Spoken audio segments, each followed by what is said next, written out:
Hello dear student, आज आपण इयत्ता 9वी इंग्लिश सब्जेक्ट युनिट 1 मधील 1.1 walk a little slower page number 3 बघत आहोत।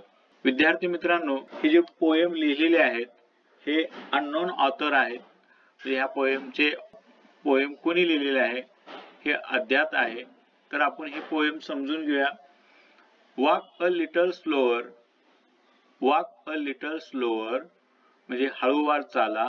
Walk a little slower, walk a little slower daddy, sed a little child so small. Walk a little slower daddy, sed a little child so small.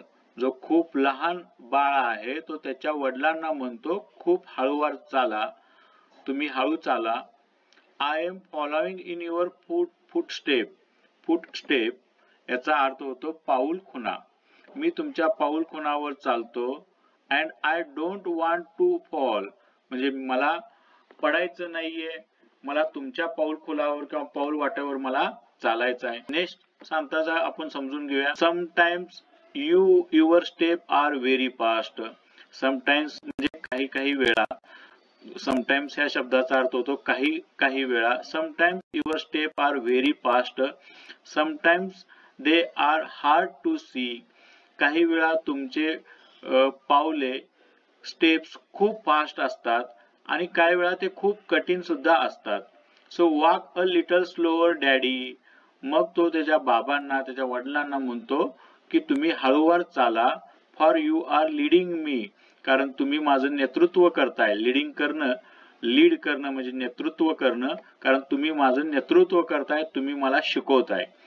तिसऱ्या paragraph मध्ये आपण समजून घेऊया। Some day when I am all grown up, all grown up म्हणजे मी पूर्ण मोठा झाला असेल।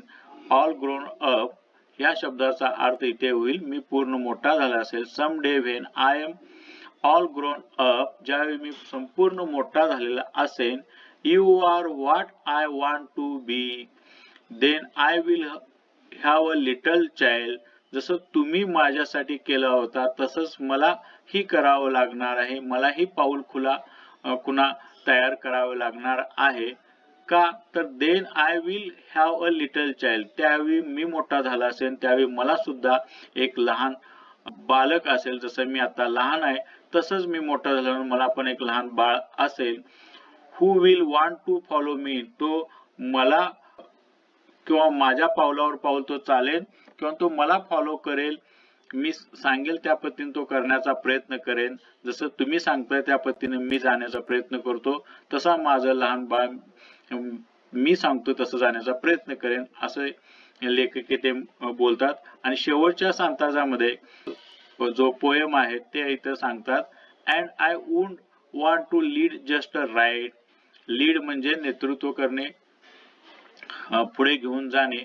इथं लीड याचा अर्थ होतो पुढे घेऊन जाणे। And I would want to lead just right and know that I was true, म्हणजे मी त्याला तुमच्यासारखंच मला जसं तुम्ही घेऊन गेला तसंच मी त्याला घेऊन जाण्याचा प्रयत्न करेन पुढे। So walk a little slower daddy, म्हणून आता तुम्ही हळूवार चाला। वडिलांना तो म्हणतो, डॅडी या शब्दाचा अर्थ इथं वडील, बाबा अशा अर्थी घेतलं जातं। For I must follow you म्हणजे मला तुम्हाला फॉलो करावं लागणार आहे। तर विद्यार्थी मित्रांनो, आपण वॉक अ लिटल स्लोअर हे अननोन ऑथरचे पोएम समजून घेतलेले आहे। या पोएमवरील इंग्लिश वर्कशॉप पेज नंबर 3 आणि 4 पुढील व्हिडिओमध्ये लगेच बघणार आहोत।